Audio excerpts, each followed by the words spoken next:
Okay. Oh, yan. Sige, ma'am.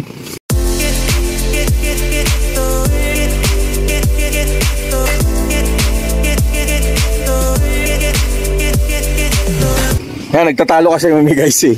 Yung sa Pajero, yun. Pero yun na nga. Ito, for sale din to. This is a 2003. So, mas makapal. Yung one po sa likod, magkaharap sila. Pag mas lumang model. Alam ko 4 and pababa. Correct. Tama. Yep. Yun. Ito ma'am, running? Running.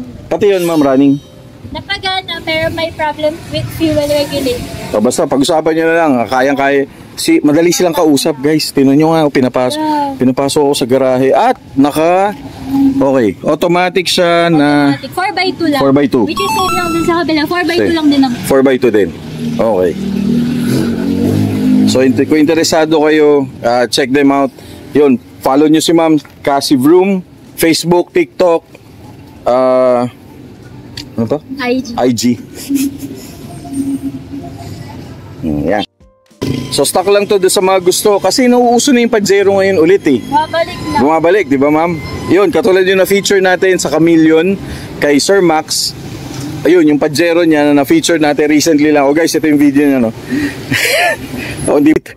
Ito, kung gusto niyo mag-restore ng Pajero, ito, meron sila. Ayan.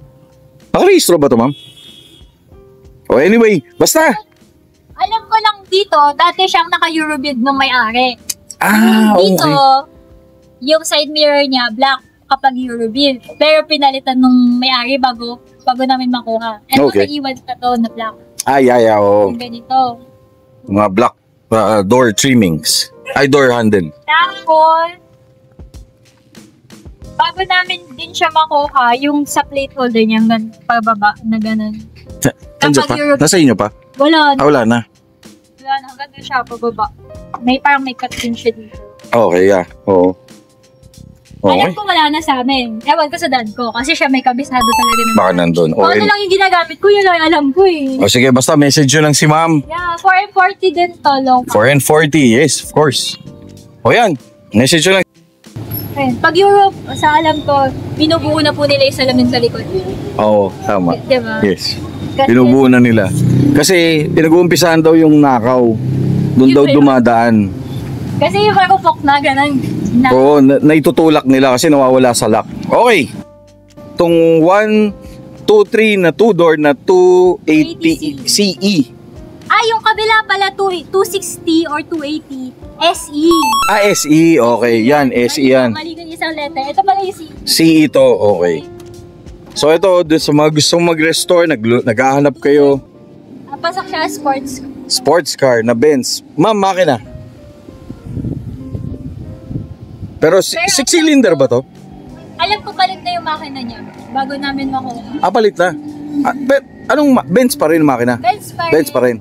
Pero parang 4-cylinder na lang yata yung pinalit. 4-cylinder? Okay. O basta, message. Basta, message nyo si ma'am. Yan, kung gusto nyo ng Benz na 1, 2, 3 na 2-door na 280 CE. Alright. Pa naman ng mura. Oh guys, mura talaga. Di ba? Oh, ito naman. Binibenta rito, ma'am? Yes po. Oh, ito naging personal use din namin na Rally Art Edition naman na 2005. Okay. Same lang din naman dito, 4F4 pero Rally Art ka, iba yung mugs niya. Iba yung mugs. Tapos, ito may dito na livery. Ito kasarado. Sige, di bali. Okay lang. Silipin na lang natin. Hindi pa sisilip eh. Basta puntahan nyo na lang dito. Yan. Di ba, ma'am? Kung yung pagkakaiba niya, kasi mag-rally at may speaker dito, parang may kapag yun, wala. Okay. Tapos, sa baba po na radio niya, may speaker din doon. Okay. Yun, wala. So, pocket ito. Lang. Meron. Pocket lang or takip lang. Okay. Parang lalagyan yata ng salamin. Tapos ang upuan nito, magkaharap na. Paharap na. Kasi 2005 na model. Yes. Galing ni ma'am sa kotse. Ito yung pinangbabiyahe din talaga namin ito. Nagbabagyo. Ito, talaga work. Since, di ba, bayad set ko yung father ko. May pupuntahan kami na unit ganyan sa malayo. Ito yung go-to or yung galan.